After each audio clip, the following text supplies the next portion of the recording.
Be monogamous with a low value man or share a high value man? Well, look at society and you tell me. Monogamous. Ask me. Wait, so let's ask the single ladies. What would you prefer? I would prefer someone who's monogamous. I left a situation where I got the Bentley, I had all that, I had the kids, I had that. That was great. I want a companion. I want real love. And to me, what monogamy means to me is someone who's committed to themselves. That's like, the answer is within you. And to be honest, I feel like, again, like the sex has been lost in translation and what it means. I don't care, man or female, it's been lost as it's so sacred. So for me, I have kind of taken those blinders off where I'm like, okay, he has to be here.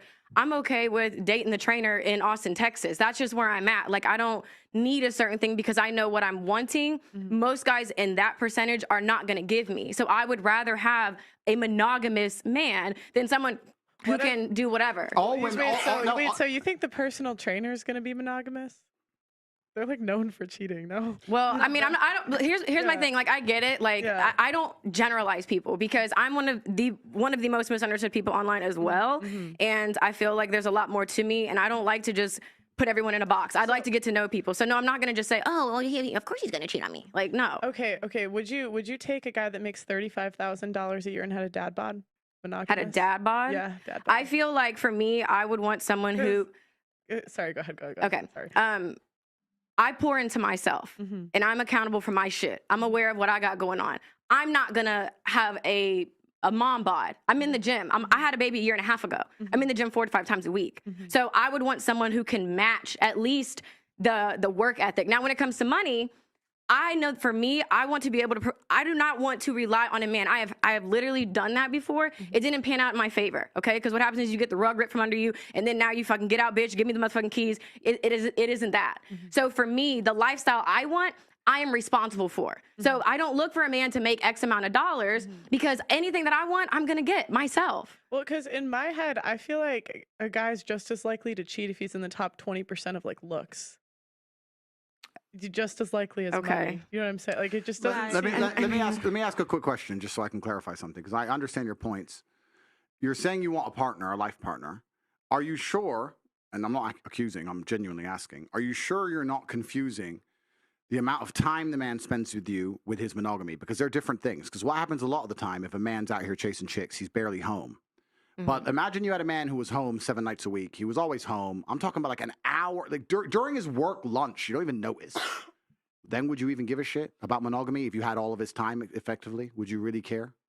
I still would care because I feel like that's still just an hour a day and it's not really quality time. I feel I really have been in so many different situations. Again, the trainer in Austin to the NBA player baby daddy. Like I have seen all of that stuff. And it's just my personal experience and perspective to where I want someone that sees the value in the Grand Canyon. I want somebody who. I understand. Okay. Like, so that's a good point. And so I'll just ask the first question. I'm going to ask the second question. The realization you've come to is an interesting one. It is something that happens, especially to females as they mature. Don't you think it's strange, or why do you think that 0 women on Earth choose those kind of men who they perhaps have slightly lower status, but are more likely to be loyal to them and be monogamous, etc. In the modern world, because like I said, the world's changed. Why do you think 0 women choose them when they're at the peak of their choices? So when a woman is 19 and she can go anywhere she wants, every man wants her, she can go on any yacht in Miami, she can get flown out to Dubai, when she has all the choices in the world, why is she completely uninterested in those kind of men? And then when she gets to a certain age of maturity and there's a whole new generation of girls who have all the choices, then they sit there and go, you know what? I deserve monogamy and and they all of a sudden want to grow up and mature. Why does no woman decide that when she actually is at her most valuable? I feel like like I said, I don't like to speak for all women. I just speak for myself. But I know for me that I was looking for a man for a lifestyle, something that I was not able to do individually by myself. So that's why it's like, well, yeah, I want to be able to do this, do that. I want to go for the football player that was just on GQ. And in reality, now I realize, well, okay, there's a lot that comes with that. I can make my own money. I don't necessarily need that type of guy for the happiness that I'm looking for. Again, seeing value in the Grand Canyon is a lot different than like, okay, here's money for this, here's allowance for that. And here's an hour of my time. As you asking why a man that is 20, 21, 23 is not a top G like a 30, 40-year-old man. No, the point, your age actually dictates your sort of maturity to a large extent. Well, I'm arguing the point. The point I'm trying to make is that what I actually think happens, especially in the modern world, because the modern world's all fucked up and nothing's the way it's supposed to be. The traditional life path of a female is she's 17, she's 18, she's 19, and her value is massively inflated. And I don't blame her. Of course it's massively inflated. Imagine being 19 years old, have achieved exactly fucking zero in your life, knowing nothing. You put makeup on, and sports stars, billionaires, actors, the most important famous people on the planet, the richest men on the planet are begging for your attention. The ego you're going to develop, let's all be honest, right? The ego you're going to develop is going to be monumental. I'm special, I'm so gorgeous, all this bullshit, right? And then what happens as they grow older, as new generations come along, because the truth is most women are at their peak attraction, let's say in their early 20s. As they grow older, what women become is far more fearful of competition. This is why you'll see a woman who's a bit older go, oh, you know, I really want monogamy. What she's scared of is her dude getting a 21-year-old. That's what she's fucking scared of. She may not know it. She may not say it. But basically, that's what the truth is, because she knows a 21-year-old is going to be more desirable, higher status, more fertile. That's what she's scared of. Cheating is bad when you're 30 or 27. So no, but it's not about that. I'm telling you the shift in the female mentality, because when a female is 20, she doesn't give a fuck about any of this. She doesn't want to find the nice man. Now she's trying to, like you're saying, chasing a lifestyle, chasing Mr. Promiscuous, chasing Mr. Famous. Doesn't give a shit until she starts getting scared. Oh shit. Oh, my age begins with 3 now. And then they change, their mentality changes. It's a fear element. That's the reality. And it's a biological fear element. I'll give you an example of it. You know what's amazing about humans? We are still very primal. When men like these two and me, when we walk through the mall, people just move. It's like you can sense when the big animals turn up, right? It's something amazing about humans. If you have a very attractive 45-year-old woman, she's gorgeous, but a gorgeous 19-year-old walks in, look at that 45-year-old woman's face. She's furious. She fucking hates her. She just doesn't like her for no reason. Yeah. Because women understand, unfortunately, but your age is a massive indicator in your value. In an inverse way to men are more valuable as we get older. Every woman knows that. Every woman will sit here and go, yeah, I want a man who's older than me. Of course. But if I say it the other way around, I'm misogynistic. It's just the reality of the world. So then we have to go into the other point. The point is this. When you were at your peak value, you had zero interest in monogamy. But then you find a man who's 35 at his peak value.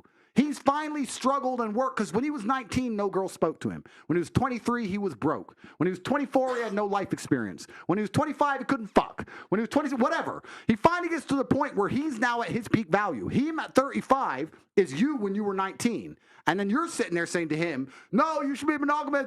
It's like, well, you fucking weren't. You did whatever you wanted in your peak. Now I'm finally got there. And I had to work for my shit. God gave you. God and L'Oreal gave you. I had to fucking struggle. I had to go through hell to get on this yacht. You got on the yacht with an Instagram DM. I had to buy it. And now you're telling me I need to fucking settle down and behave and grow up? Fuck you. Because it's bullshit. You're assuming that the journey is a man that starts with nothing to something, because there's a lot of men that is have exactly the journey of every man on earth. We are born without value. Do you think so there's specificity in that? Can I just because that's not how it should be for everybody, and that's not how it is for everybody, and not for every woman either as well, may I just say. Can I ask Brittany something, please? You know, like, then you've learned in the past, and now you want to find someone to settle down. With hindsight now, would you have reversed it and like started young, looking for someone to settle down with, looking for those values that now you know? I'm talking about with hindsight. Okay, well, I actually, from 18 to 22, I was in a relationship. I've always actually been a lover girl, despite what I put out online for, I've never views. seen you online. Yeah, that's fine. Well, that's even better.